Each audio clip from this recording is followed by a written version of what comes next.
Solitary Study by Benign Chaos, Chapter 6. Movement is betrayal. It is in the quiet, the invisible, where one finds solace and peace, where one is safe. Hidden in a dark corner, quietly playing with her projects, Storm was oblivious to the approaching figure with hair that cascaded like moonlit rain.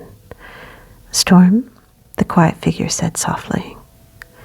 Storm turned around to see a woman as tall as a willow with a shadowed face standing behind her.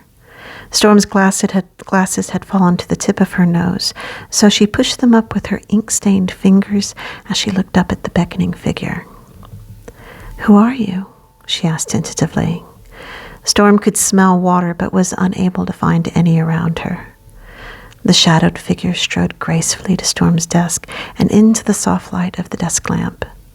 If Storm was asked to describe her face, she would find it almost impossible. It was like trying to describe color to a blind person. The best description Storm could summon was that the woman seemed to shine from the inside. She didn't reflect light. She was light. And her expression was one of unequivocal love in a way that Storm had never seen before, in a way that was impossible for humans. As to her features, Storm couldn't remember them. They paled next to the love that shone forth from her face. On the desk, Storm's research was strewn about with books piled high wherever they could fit. The Rain Woman gently touched the paper Storm had just been writing on. "I can see why she chose you," she said with a humor. "You suit each other, you and Caradwyn." The full moon shone in from a large window by the desk, highlighting the woman's long silver hair. "Caradwyn," thought Storm. Storm sat down, trying to piece everything together. "Caradwyn." This time she said the name out loud. It came rushing back, where she was and what she was doing. She looked up at the woman, surprised. "You're the goddess." "I'm a goddess," she replied with humor still in her voice. "I am more of an idea, a metaphor. You see me through the lens of your being. I mirror the familiar in form and speech." "You're an idea? We're all ideas." This is very confusing. "I know," she said, comforting, humor still in her voice. "But isn't that the fun part? You're on an adventure. You're in a storybook on a fantastic journey, and you're the hero." "I guess," replied Storm hesitantly, "but not really. My life is real, not a storybook." "Real-ish," replied the goddess. "You have felt this truth at times in your life, and yet you do not play with the gossamer strands of your reality. You choose to see it as rigid, immovable. It is so much more than that." In this meditative state with the goddess, Storm could feel the truth of the goddess's words, but she knew that she would not be able to retain this knowing once their meeting ended. She lacked the skill to hold on to something so imaginative and powerful. At least, she lacked the skill at her present level of training. "This is a very interesting problem that you are working through," the goddess said as she peered down at the papers on the desk. "Time is a very curious concept to model." Then looking back at Storm, she said, "But now come with me, Storm. There's something I wish to show you." They left the comforting quiet anonymity of the dark corner where Storm worked and moved into a large, long room with floor-to-ceiling windows on one side which let in the moonlight. On the other side of the room were many large globes, each 7 feet or more in diameter. They were spinning slowly, and they were unutterably beautiful. They were worlds, magnificent and alien, with different landscapes and ecosystems. They continued past several of the globes before the goddess stopped and faced one that was as green and lush as a jungle with deep blue waters. "This is the witch's world," she said, gesturing towards the globe. "It's beautiful," replied Storm. "Yes," replied the goddess. "The witches have been gone far too long, and your world has suffered for it. I am not the only one who beckons the witches. Your mother, Earth, Gaia, the blue jewel, calls to them as well, to awaken from their slumber and to arise from their subjugation." The goddess turned to look at Storm. "The witches rise, Storm, from their past and their pain. born anew from the ashes of their burned tears into a world where they can breathe and create and thrive. "Take my hand," she said, holding out her hand. Storm took it, and suddenly they were in the world. They were on a small path that ran through a forest as a light mist fell on them, leaving a pleasant dampness on their skin. The goddess began walking along the path as Storm followed. Storm felt at peace with every plant and every animal that surrounded her. The soft rain and the dark, rich earth under her feet all combined to make her feel like she was home. "I love this place," Storm said as she gently touched the green leaves that were dripping with water as she walked by them. "Witches, like shamans and druids, work closely with nature," said the goddess. "Their home is with the plants and the animals." "I love technology too," said Storm, somewhat defensively. "Of course you do," replied the goddess serenely.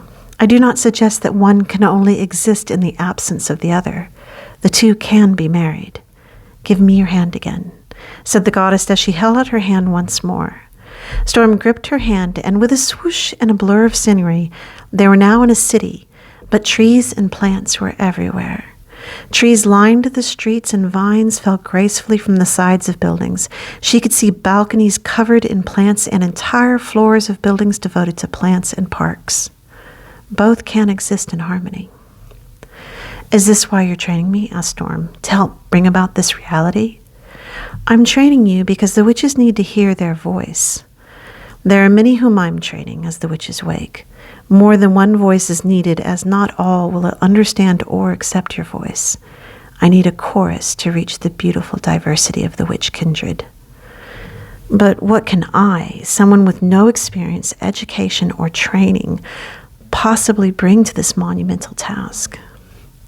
"Your skepticism, your distrust of religion and its intractable dogma, your intelligence and eloquence, these are all of value to me. But perhaps what I need most from you is your understanding of spell work." "My understanding of spell work? I've cast very few spells and with mixed results." "With no training or education," said the goddess, "you have an innate understanding of the architecture of spells. Tell me, Storm, how do you cast a spell?" Well, Storm floundered a bit, being put on the spot. I meditate for a bit, quieting my brain and bringing my thoughts out of time and into the present." "Do you see?" interrupted the goddess. "You understand that there is no time, even while you feel time, and that one can only experience the timeless when one is completely centered in the present moment. Why do you come into the timeless present?"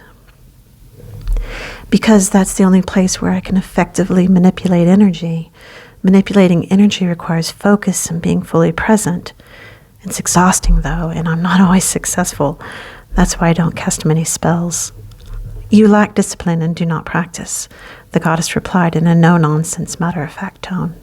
"Don't be too harsh on yourself, though. You are only human. But until you find discipline, you will continue to court failure." Storm felt chastised by this glorious being. She really did lack discipline, and it had been a handicap for much of her life. "Additionally, you are alone," the goddess continued. "It is more difficult to raise and charge energy by oneself. It is easier done in groups, especially groups of well-trained witches."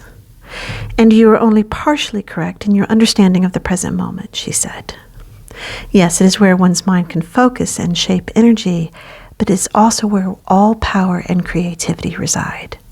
In the present moment lies the flow, the river of creative thought, and the ability to build. That is why it is important for a witch to learn and practice meditation, so she can enter this place where her potential and power lie." "I'm still very uncertain as to what I am to do," said Storm, feeling overwhelmed by everything she had experienced on the isle. "Learn, practice, then learn some more and practice some more. The sisters will train you well. Our meeting is coming to an end, Storm Angel." "Aren't we supposed to do some sort of acceptance thing or initiation or something?" "You did that long ago. You accepted this path years ago. You have been a witch for decades, though you have not accepted this truth until recently." "I just thought witches had more power and abilities than I seem to have, so it was hard to accept. I seem like a very mediocre witch." "You are a powerful witch," replied the goddess. "However, You continually doubt yourself and belittle and dismiss your abilities. You create your own mediocrity. That hurt. Storm felt that statement in her heart. She could feel the sting of her tears and wipe them away. I am sorry, Storm, said the goddess quietly, but you must hear the truth. Otherwise you will continue to languish. It took Storm a moment to recover before saying, in my world, this is all mad. I'm afraid that people will think I'm crazy. It's really hard to be crazy and even harder to have a clear, sane understanding that I'm crazy. The goddess laid her hand gently on Storm's shoulder. Storm, I see you. I see your unhappiness. I see your muted spirit. I see you withering in the darkness, wrapped in the chains of societal fears. Until you step out as a witch, until you step out as yourself, you will continue to be unhappy because you are not living authentically. So the choice is yours. Live a temperate half-life hiding your light in the shadows, or appear mad to some of the humans who share your world. She smiled and touched Storm lightly on the face. Goodbye, Storm Angel, until we meet again.